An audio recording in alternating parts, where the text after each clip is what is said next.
Welcome to Talk Cosmos, the show where Sue Minahan and her panel of guests bring you insightful conversations to awaken consciousness for soul growth. Come journey with us through astrology's energetic cycles and get ready to understand your path in the cosmic roots of the stars.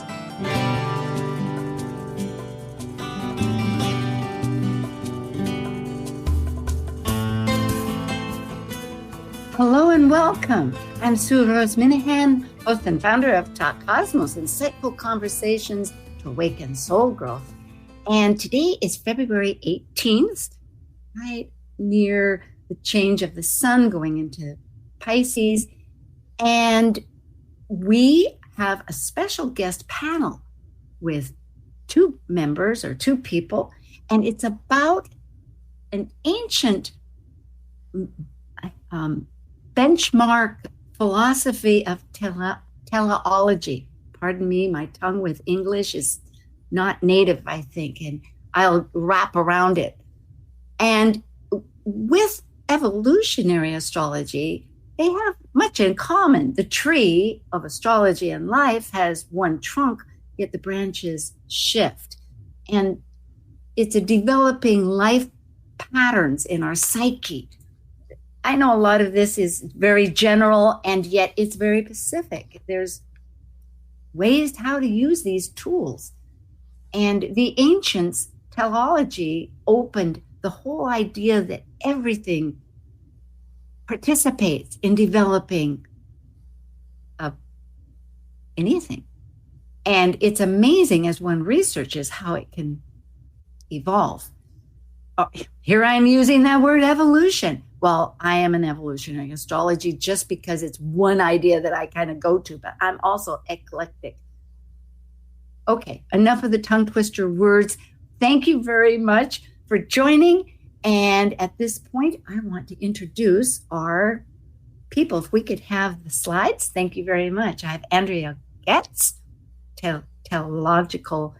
ANDREA, say that word for me so I can get it in my head. Teleology. Teleology, of course. Teleology. Thank you. I keep thinking, how's the L? But it's teleology. Thank you. Teleology. And teleology. And Dr. Laura Tad, who would have been with us last week, but she was off co-facilitating a retreat and here today, just back after many delays. The universe is doing many things with our entry into all these air signs. So thank you, Laura. I'm glad you're here. If we could have our slides, please, David. Okay. If you want to get a hold of people, ANDREA GEHRZ is ANDREAGEHRZ.com. Dr. Laura Tad is mythicsky.com. And of course, I'm at Talk Cosmos. And, oh, why are we at the end? That's cute. Can we go to the beginning, David? Nathan is in the Philippines. Everybody is traveling. Ah, there we are. Okay. Also, ANDREA has her Mariah Press. But let's get into who ANDREA is. She's a consultant, author. She teaches a master class and has a forum weekly. She's a conference lecturer and a professional astrologer for 24 years, exclusively now online. She's authored 15 books. My hat is off. I love this.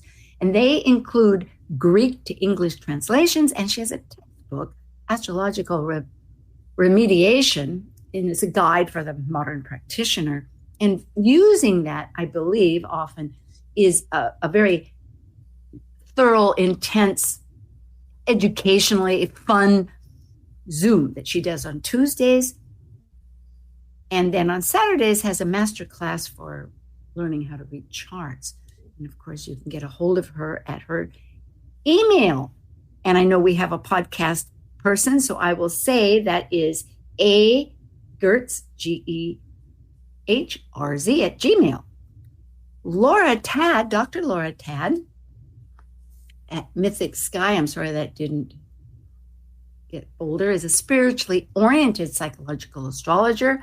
And she is a counselor, writer, teacher, and lecturer in person, remotely, internationally, and a retreat co-facilitator. And she too has a monthly astrological salon, which I think is local, and a podcast, which is, of course, everywhere, called Mythic Sky Story Time. And she teaches a 6 to 8 week online personal mythology course and is connected with different boards, and she authors articles for our astrology magazines, Mountain Astrologer, Celestial Vibes, Tarot.com, and has a Ph.D. in human science. Myself, I'm founded this weekly event since 2018, and KKNW broadcast over 750,000 people, and we've had at least 35,000 downloads. People like big numbers, and they do exist, but still we just forge on week to week. And I've studied, as you can see, in different ways. I love all this philosophizing. These screenshots are meant to give an overlay, and then we will talk among ourselves. So we're winging this on a impromptu Uranian focus, and I'll just say and interrupt both Andrea and Laura, however if I say something, because I want to pause and ask. Because anyway, for the ancients, teleology sees that the entire natal chart reflects potentials. This actually came out of I listened to Andrea, but I also researched Wikipedia, and there's lots of information.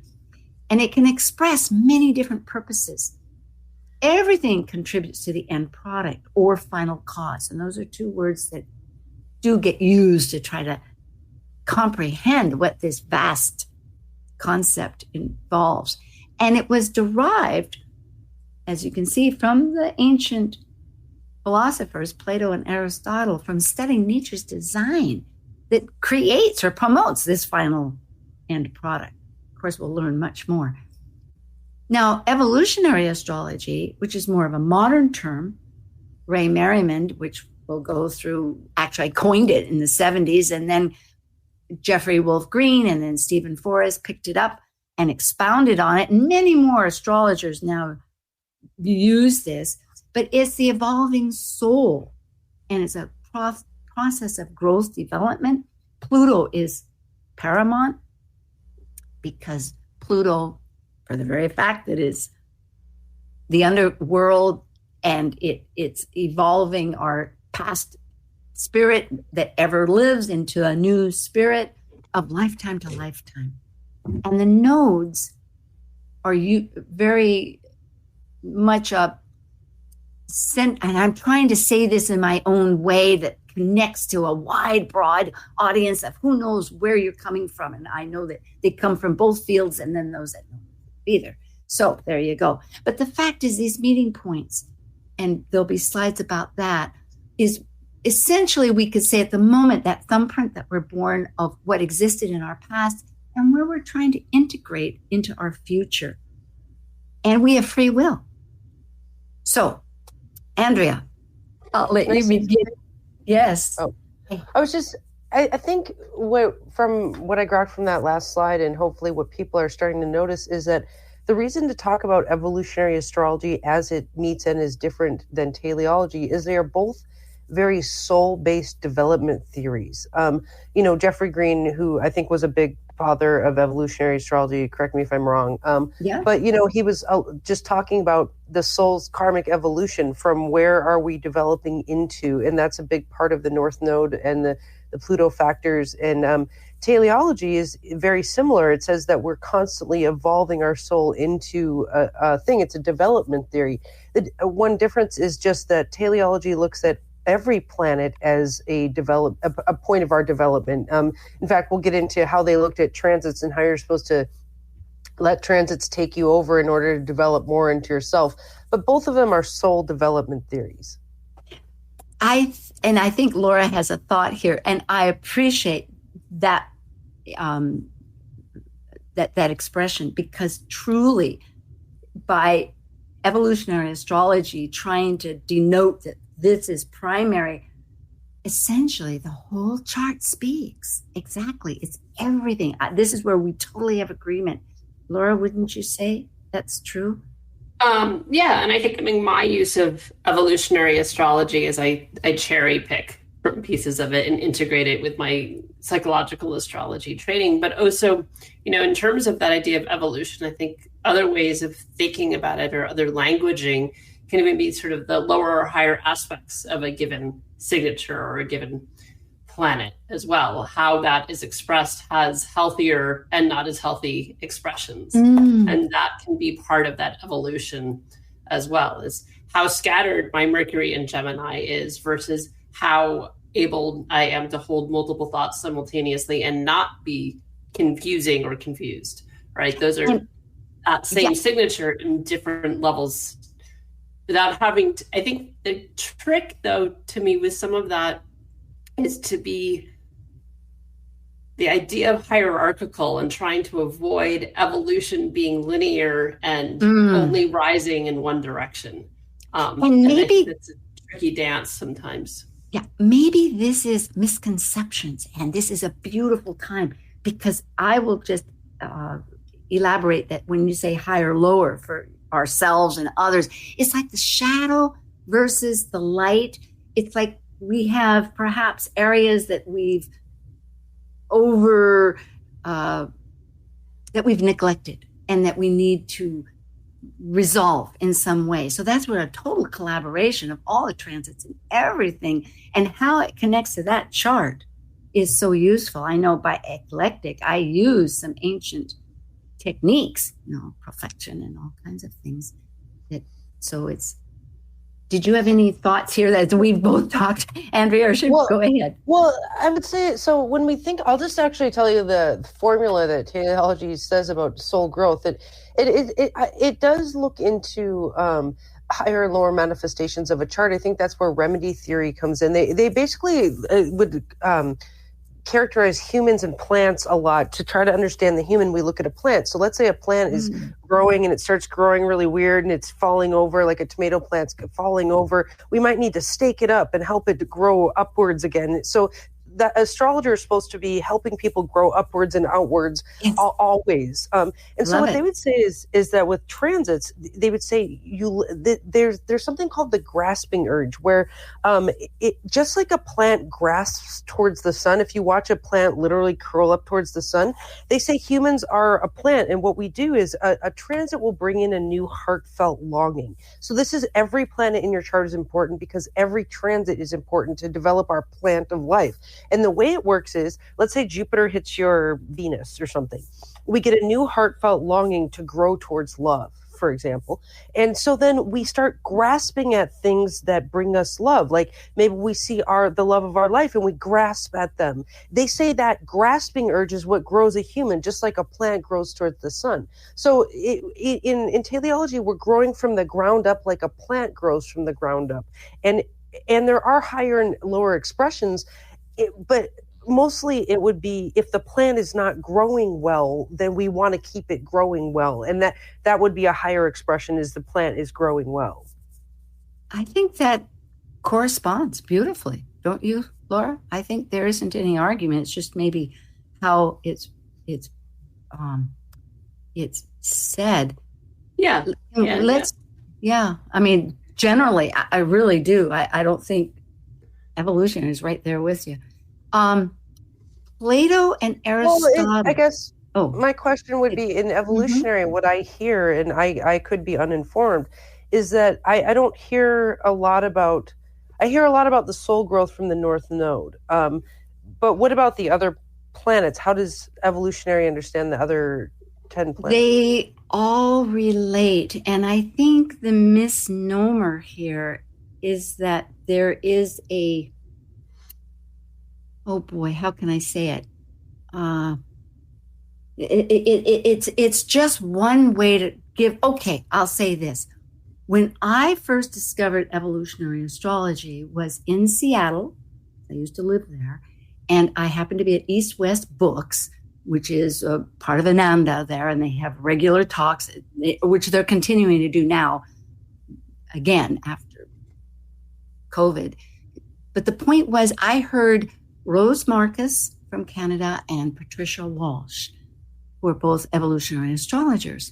And they're with Laura Nalbandian in Soul-Wise Astrology now in their evolutionary school. And they must have been coming right from NORWAC, because Laura Tad, her family, and she does NORWAC, Northwest Laura Nalbandian Conference. Does NORWAC. Yeah, Nalbandian, right. It's Laura, not Laura, Lara. So at any rate, point being, I was astounded because I had been studying since my 20s, and I loved astrology, and I would use it for people all the time to find out, because I was involved with music. I know I'm jumping around here.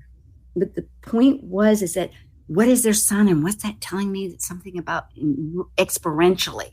And what is, if I knew their moon, how is that adding to it, and trying to understand it. But here, it's like I had maps literally all over my house. And I saw at that time cookbook astrology, which is what I knew, from. And here suddenly was a vision. I mean, those maps, I literally had them of the ocean and the universe and the states and everywhere. And here was a pathway to why and how to understand our soul development. And I think that's really revealing that our consciousness that teleology also can do, but in order to convey this vast idea to the public or to anybody else, it's just trying to state, hey, this is the benchmark. Yeah, well, but I think so in evolutionary astrology, and I have cherry picked from it from lectures I've gotten from NORWAC mostly, and done a couple workshops with some people. But in terms of your question, Andrea, the way in which other planets or points in the chart are understood in that soul growth piece is, so you don't just look to the node, you look to the ruler of the node, or the nodes, the ruler of the nodes, as well as how they're aspected. And Uranus as well is a big player. So you may not get as much emphasis in terms of soul evolution with every single planet, but it does end up pulling in more of the planets. It just ends up being more specific to that individual based on their nodal axis and how those planets are aspected, or how the nodes are aspected. So ultimately it ends up pulling in almost every planet because of how, depending, right? Some people have planets that are singletons and not aspected at all, and not ruling a significant, not the ruling planet of a point. But that's sort of how it ends up morphing, or like the tethers out in evolutionary astrology are more in that drawing lines between stuff that isn't even aspects. Does that make, in terms of how and polarity. But Andrea, go ahead. Oh, I just love how, evolutionary seems to have a reincarnationist point of view, where the South Node is you're kind of coming in from your past life with a certain skill set, that you can look to the ruler of the South Node for more information about the past life and all that, which I like. What's interesting about one of the books I brought today is written all about teleology, and it's about how the soul gets in the body. It's called ensoulment.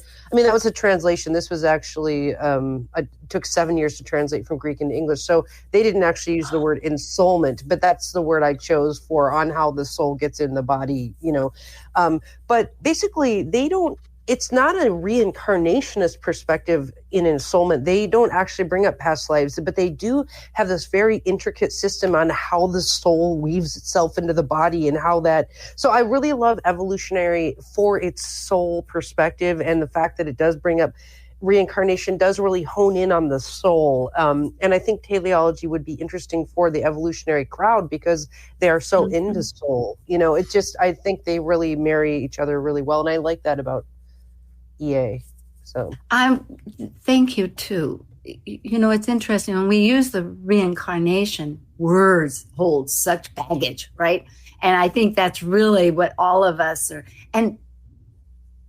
are working to do. And I'm remembering that just on a consciousness level with the planets, we're moving into air, as we know, with the Grand Conjunction back in 2020, December, with Jupiter and Saturn shifting 200 years into air for that social reset button that they see that the two planets do every 20 years will be in air. And also we have Sedna. Well, we have Jupiter that will be entering Gemini. And we also have, and that'll be in May. And then we have Sedna. I'm excited for that transit. Yeah. And it too is the way outer planet of our soul destiny as the dwarf planet will be entering air. Finally, it's been toggling. It takes a long time to toggle. It'll be in there for about 100 years. But it has a crazy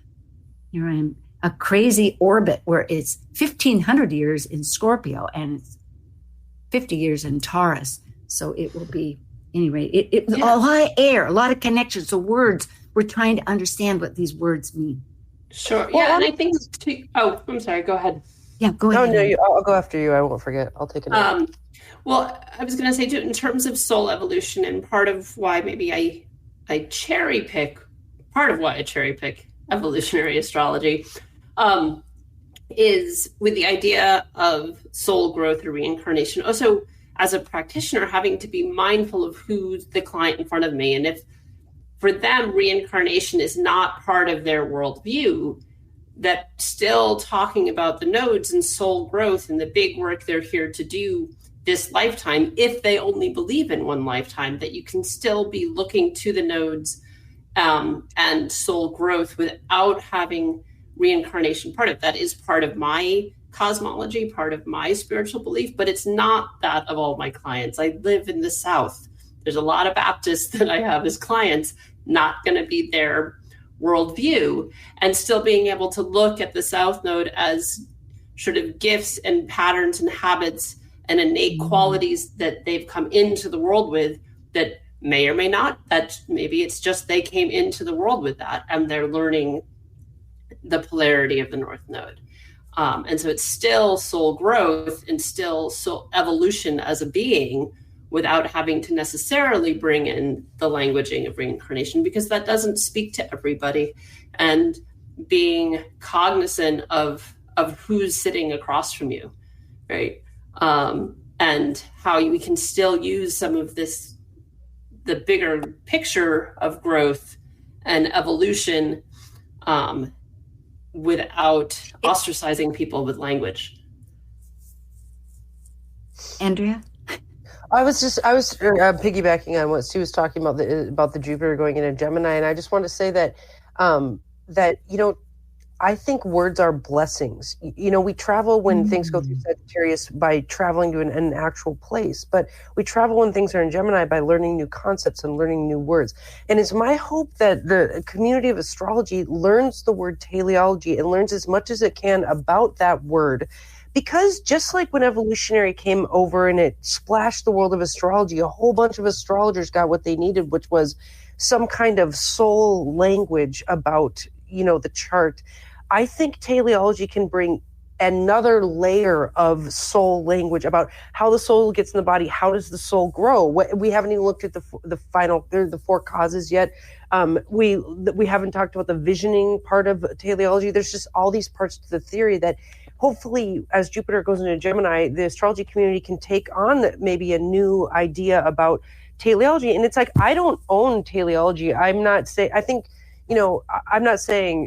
ANDREA GEHRZ is teleological astrology. No, I found out about teleology at a History of Science convention. I'd been reading all these ancient Greek books, and it's hard to understand the Vedias Phalans series and the other series because they kept using these words, when a thing manifests into itself, blah, blah, blah, when a thing manifests into itself. And so I was trying to understand why Robert Schmidt was kind of struggling with translating these things, because teleology was everywhere in these texts, and we don't understand teleology in the modern day. So when I was at this History of Science convention, I was blown away. I was like, oh my God, teleology. That's what they're talking about, teleology. And astrology was actually called apotelesmatics, which is telos is the root word there, which is the root of teleology too. And a telos is a thing growing into itself.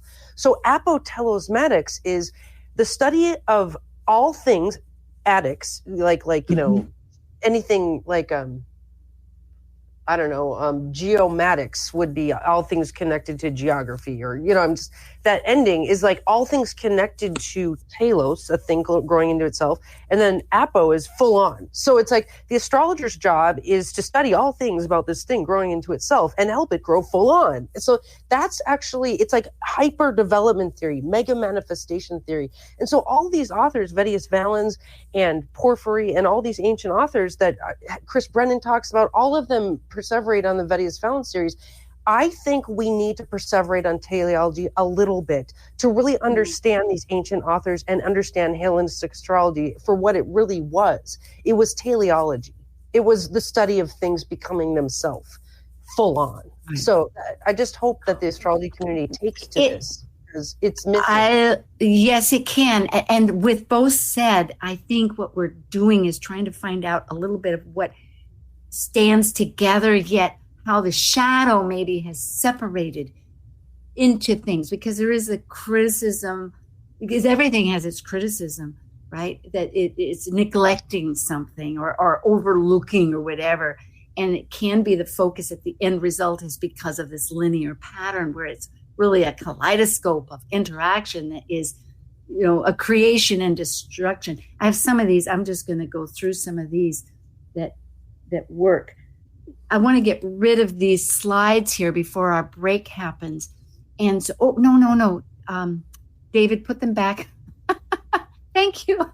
You're very apt. You're doing what I asked. But I want to bring up the fact that one of the ideas because you entered a lot of great questions, Andrea, in Facebook, and I happened to notice.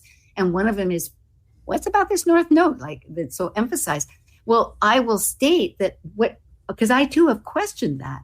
And really the fact is that as a solar system, that we're part of the Milky Way and the galaxies, we're moving northward. And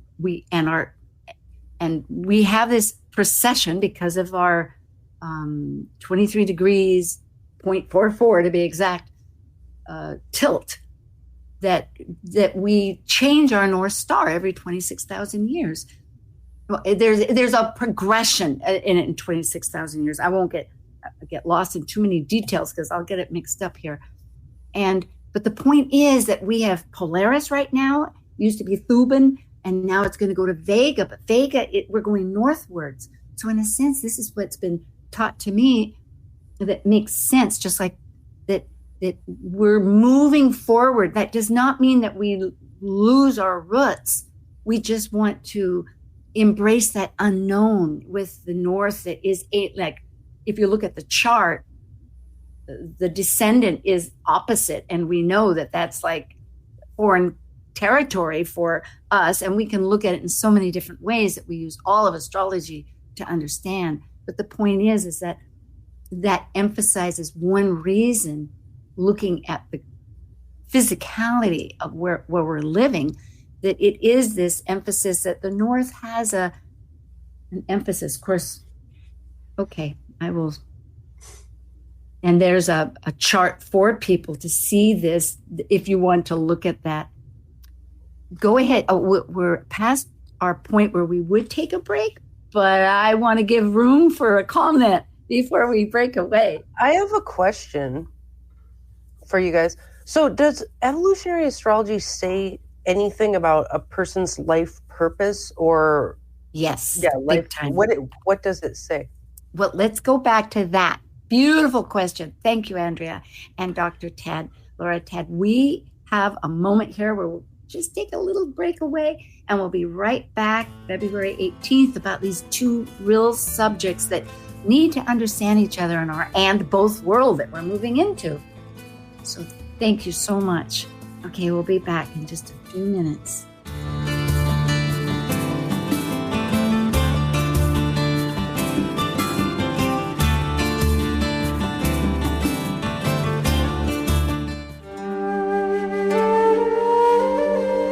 While we take a break from this week's edition of Talk Cosmos, let's take a look at this cycle's archetype. We are currently in the Yang period of Aquarius, ruled modernly by Uranus, and Saturn in traditional astrology by the ancients. By leaving a cycle based on governing structures through both man-made and universal laws, Aquarius breaks established patterns, permitting the energy of freedom, just as its ruling planet Uranus spins on its side and orbits backwards. As a fixed air sign represented by the water bearer pouring the spirit of cosmic energy, Aquarius seeks to find like-minded, intuitively aligned souls to connect in social groups for the elevation and improvement of all. This is Martha Norwalk every Sunday morning beginning at 9 a.m. Thanks in part to newprosupplements.com, we cover the world of animals. This week, February 25th, it's an encore presentation. Join us for our last healing show with Dr. Nels Rasmussen and Linda Rasmussen. Together, they helped listeners and their animal friends with emotional, behavioral, and physical issues.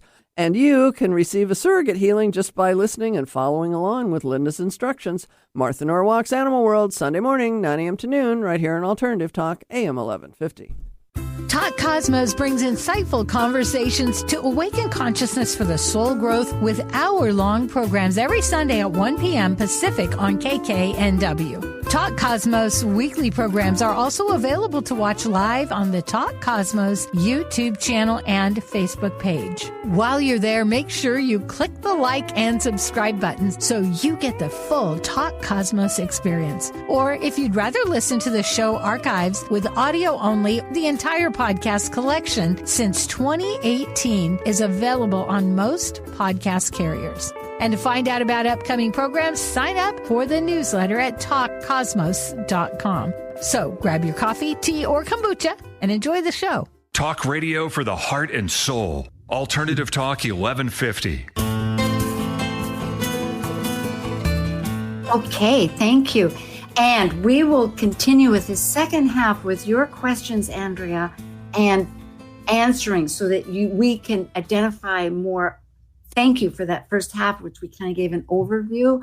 But I really welcome, I know you wanted to have this conversation. I've been looking forward for a long time.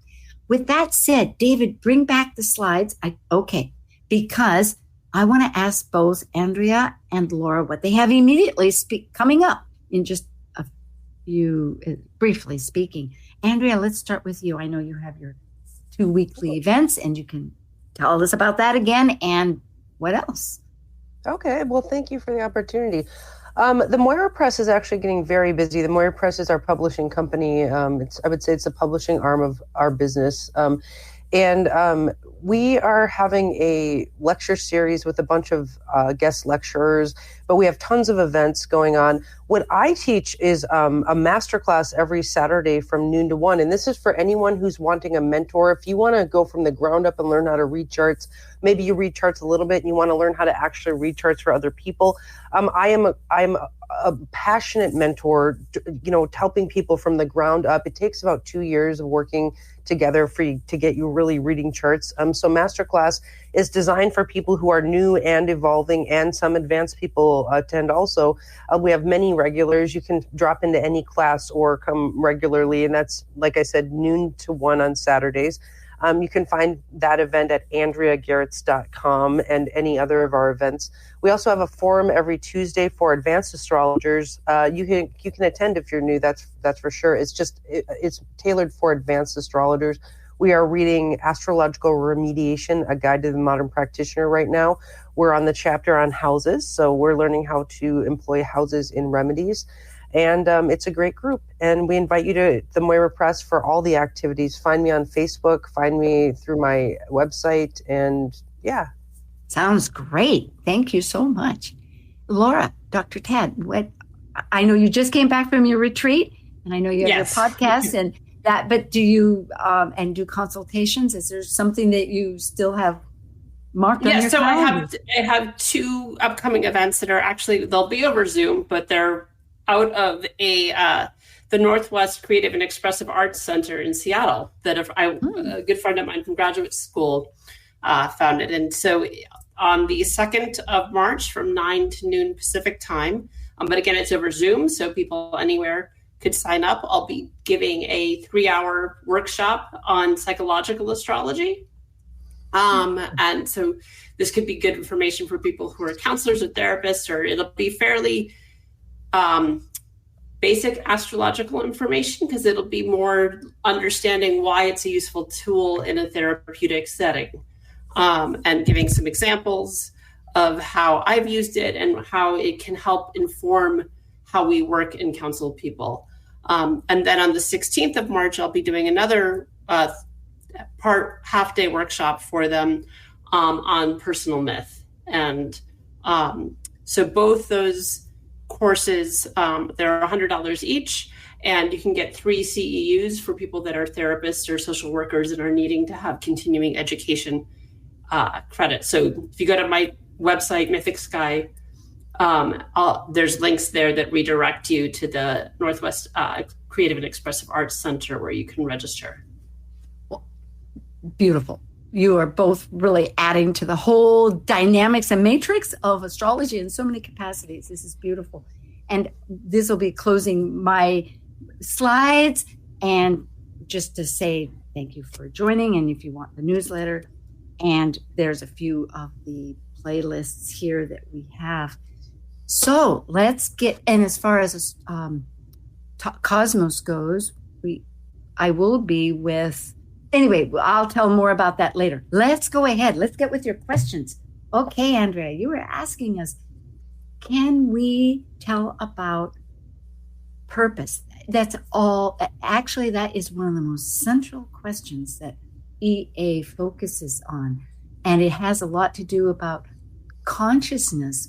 But these are just ways to understand how to reach or what might at that moment is, for instance, if you want to learn to swim, you first need to get familiar with the water and learn how to breathe so that you can float.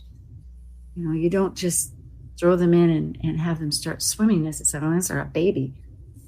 But the other thing is I want to bring up just about reincarnation is that it's not the same as the Indian philosophy. It's just, in a sense, well, we know that all these ideas are ancient, but it's almost like a pagan, a ever-living spirit that somehow this body chose in this incarnation, this thumbprint to work on for whatever intents that it has and to going forward.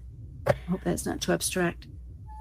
Maybe. I mean, I look at reincarnation in a way that's much more in alignment with a Hindu perspective personally. So I think that there's and maybe I don't understand because the people could come back as an animal or whatever. But the point is, I didn't want to just put this like two eggs, apples and oranges. But I think that what our question, and I deviated, but the question really is what, Andrea, why don't you repeat about soul? What's your question? So we can get started on the what does evolutionary speak to life purpose? Absolutely. Yeah, I mean, that to me is what there's sort of 2 layers. And again, I'm not specifically trained in EA. I've cherry picked it and have my own. So I guess I can speak more to sort of how I work rather than strictly EA because I haven't studied extensively with anybody. But let me just say my piece. So I look at the nodal piece is soul growth and soul purpose. What's the big intention of this lifetime? What's the big, so in terms of purpose, right? I sort of see it as 2 layers, that the midheaven being what you're contributing to the planet. How are you interacting with the world? What are you here to add with this lifetime, which is separate sometimes, depending on where things fall, from soul growth and the intention of this lifetime for you as a spiritual being. So they're not always the same. It can vary chart to chart as to how they're not usually in conflict, but how exactly lined up that is. Sometimes it's variations of theme in terms of for that individual. So that's more of how I see that. But definitely the North Node being like the purpose of this lifetime for the soul, which may be different than the purpose of how you're contributing. Thank you, Laura, and I apologize. I was thinking since you were deflecting from the purpose here of talking, so I thought, well, then I'll bring in. But I will add that there's there's polarity, and it is this whole axis. It's not trying to emphasize that if we have the 12 signs, that any one of them is has more strength. In other words, if you have Pisces, it's Virgo. It's the strengths and the balances of how one might, like Pisces may not want to interfere because of the greater powers, whereas Virgo says, hey, you have to fix things. Things need to be repaired. But it's that blending of it to know how to do it, or any of them. Like right now we're in the relationship, Aries and Libra, and it also, which is all about relationships, self and other, and how do you balance those and make it strong on both? Meaning, if we say the North Node right now is in Aries, how do we use our leadership of being, you could say leadership because it's our autonomy, our identity. And of course, it is in relationship to other people to be effective. And Pluto also uses a polarity point, which, and I like, perhaps Laura, don't stick totally to one thing, but I use this as a toolbox, but for me, it is a little bit like navigating the seas, to remember that, to remind myself that these are useful as I look at the whole chart. So you're looking at the polarity point of Pluto, to be clear. So like if Pluto's dealing with where you're at soul work wise, part of the purpose, looking to that. So I have Pluto Libra, looking to early Aries as part of the purpose that helps with my purpose. It's not the purpose, it's what helps me get there. Is often the strengths of it. Yeah, the strengths of it. It's one factor, an important factor. Okay. Well, I think it's really important to lay out teleology theory and what it looks at, because life purpose is literally a huge part of it. In Ensoulment, when he talks about the seed of the person planting its life through the visions of the parents, and they talk a lot about visions that a plant gets or a person gets as it's growing. They say that our visions that we get through dreams and all these things show us what our plant is growing into. So if you I know there's a spiritual teacher on the call right now, and I know that in his vision of himself when he was young, he saw himself as a spiritual teacher. According to teleology theory, that is how you know what your purpose is, because you get it in visions. For 10 years, I would always ask God, I would say, what am I here to do? What am I here to do? And I kept saying, you're here to be a huge astrologer in the world, and I'm like, but astrology is against God and all these things. And like, I kept seeing the same vision. It went on for 10 straight years. And what teleology would say is that vision was me showing me what my path is, why I incarnated. So according to teleology, we all have a purpose. Now, there's 4 causes, which you had brought up in your slides, Sue. And so I want to address those. This is Aristotelian theory. This comes from Aristotle. So, astrology, according to teleology, is Aristotelian and Platonic. It comes from the larger philosophies of life. So in Aristotle's theory, there were 4 causes on any growing creature. One is material cause. So that means that the material that a thing is made of affects how it grows. So a human is made of flesh, so that affects how it grows.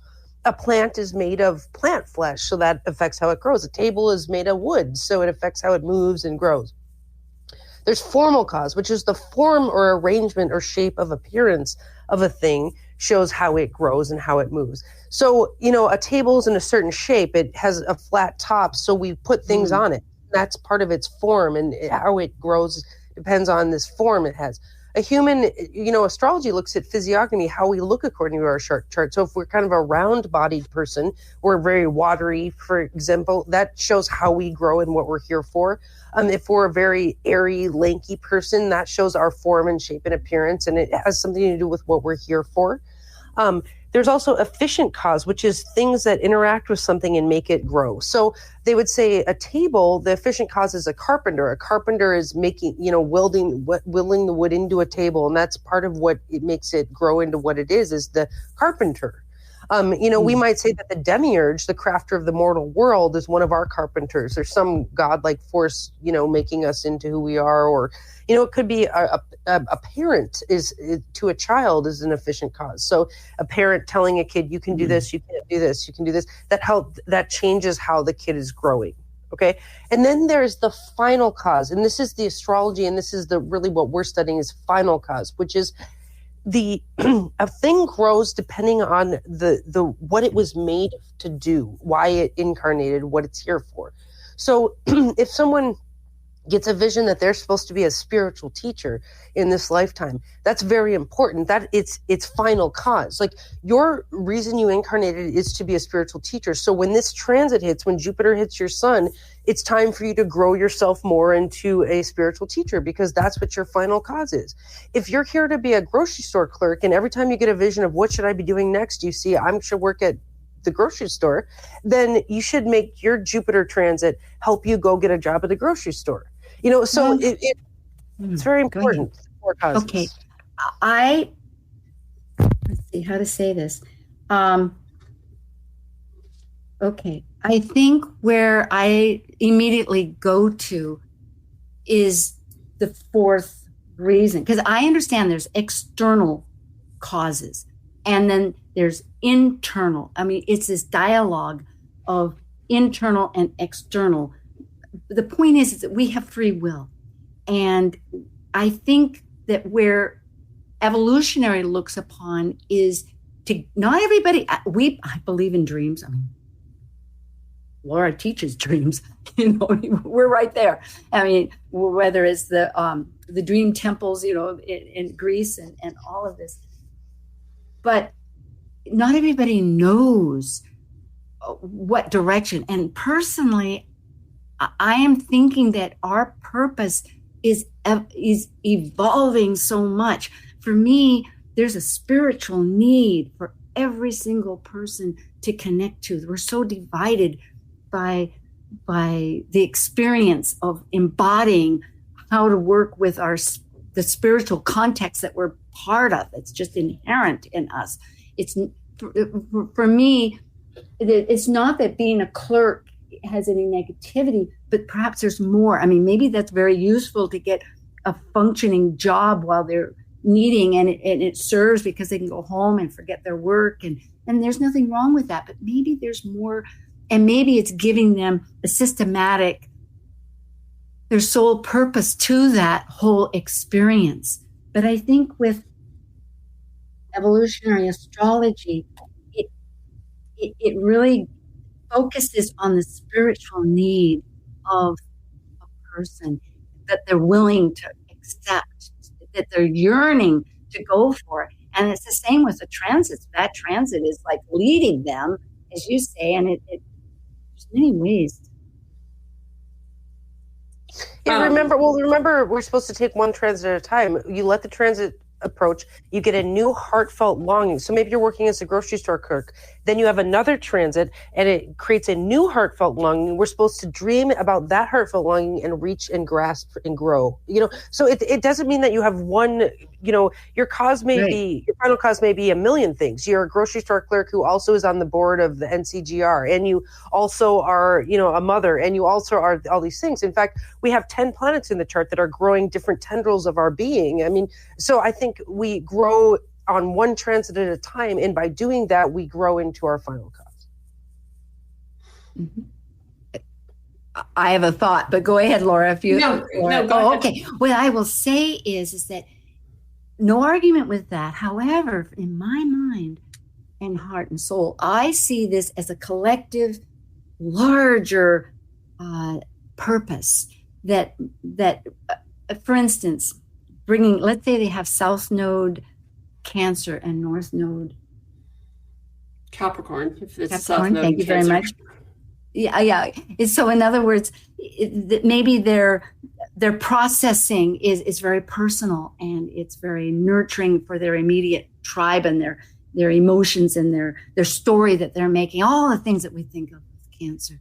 But yet they're required to somehow throughout their lifetime try to become where the processing ends. Like my teacher Maurice Fernandez was saying, I'm sorry, you've been in the womb 4 months, but it's time to be born. It was a tongue-in-cheek. I hope he takes this wonderfully in the humorous sense that it was. In other words,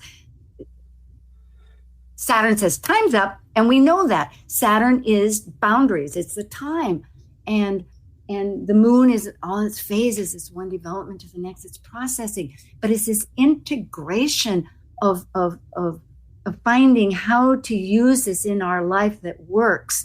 And Pluto would be, perhaps if it's in Libra, through our relationships about self and others, and being empowered and not empowered, because Pluto, as we know, is all about the power, but we exchange our resources to merge with this other one. It's different than Libra that just says, hey, you're balancing what I need complemented. We're like unified in some kind of sacred merging business or marriage or whatever it is going forward. And then maybe we've expanded that. And that's not working anymore. So it's a whole, but I go back to what James Hillman, he did the Soul's Code, which has its arguments too, because he does say the diamond. In a sense, I think that there's many different ways of looking from the ancients that say, hey, we have this acorn, this seed that we're meant to be. And as long as we can realize it can change and evolve into what really. Well, astrology assumes that we change one transit at a time. It's a development theory. It says that we develop one transit at a time. There's a question from the audience saying, what if you can't see your purpose or hear it? Well, according to this theory, you have to ask your highest self. And there's a daimon, which is basically a spirit guide. We have a higher spirit talking down to us. So a lot of people get messages from their daimon in different ways. Some people just, if you ask your highest self, what is my purpose right now?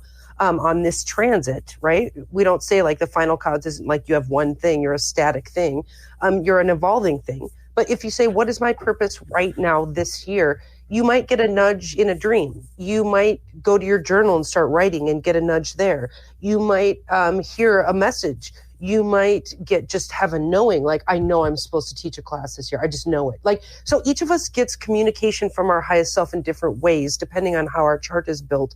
Another part of teleology theory is that each of us have a machine built by our chart. And so each machine functions differently according to what its final cause is. Like, if you're supposed to be a spiritual teacher, you might feel auras everywhere. Well, that's part of your machine and how it's built. So if you're supposed to be a grocery store clerk, you might be really tough and resilient to people's energy and not even feel energy because you're supposed to sit there so we each have a different machine and sensory apparatus. They would call it the eistaterion, which is the place where your aesthetic senses live. So we each have a different machine, but also we each get visions differently according to what we're supposed to grow into. Absolutely. And that is perhaps just speaking on a unilateral platform, because as I had said earlier, and as the question indicated, not everybody just perceives how to listen to their signs that are coming up, whether it's through dreams or other people. And yet we're opening up to that, as I had indicated too, what with Saturn and Pisces and all these air and mutable, we're dissolving all the time what we had conditioned to be. It's not that we don't need boundaries, but yet maybe they were too rigid and they need to open up into a larger spectrum as a circle touching more points. And that's where perhaps there's many toolboxes. And I think looking at it from either approach, but realizing that they're somewhat related, because I think they're pointing towards a similar direction, but maybe what responds to us is a language that is familiar to one or the other, if I'm making sense here. Sure, different charts will resonate with different philosophies, just like some people resonate with Hellenistic astrology, some people don't. I just think teleology is nice for the Hellenistic astrologer, because a lot of the Hellenistic astrology I've heard being taught, now I've read the books in Greek myself, okay? Very few people can say that. There is a philosophical underpinning to these Greek texts, and it is teleology. There is something as profound as evolutionary in these Greek texts. It's teleology. So I just encourage those people who resonate with Hellenistic to look up teleology, to try to find their spiritual development theory in teleology, just like the modern astrologer finds it in evolutionary. That's all. That sounds good. And I think, too, along with it is I go back to shadow and light, because there has been some, and it could be the interpretation of saying that there's cause and effect. And that's somewhat with going back to Aristotle, how he was strong with that, rather than like Socrates that perhaps said, well, there's this ideal of a circle. And do we see it because we see the moon and therefore we know there's a circle? Or do we know there's a circle that's in perfection and therefore we see it in the moon? You know what I'm saying? It's like, where does the chicken and the egg begin? But you go to Aristotle, and of course, it was Socrates, Plato, Aristotle, wonderful, wonderful minds. Oh my goodness, we can't be ended. Oh, yeah. No. Yeah. Oh my goodness. Thank you. Andrea, I think we'll do and both. I am so grateful. And my hat's off reading Greek. It's like, oh, I love that. Get to. Well, thank you so much for this. Thank you. I hope it's a beginning. And Laura, thank you for returning from your questions. How do I say? And people, thank you very much. And keep thinking, because we need to bridge our unity, just like Aquarius. We each individually matter in this teamwork of life. It's so imperative. I'm getting goosebumps. Okay, perhaps again.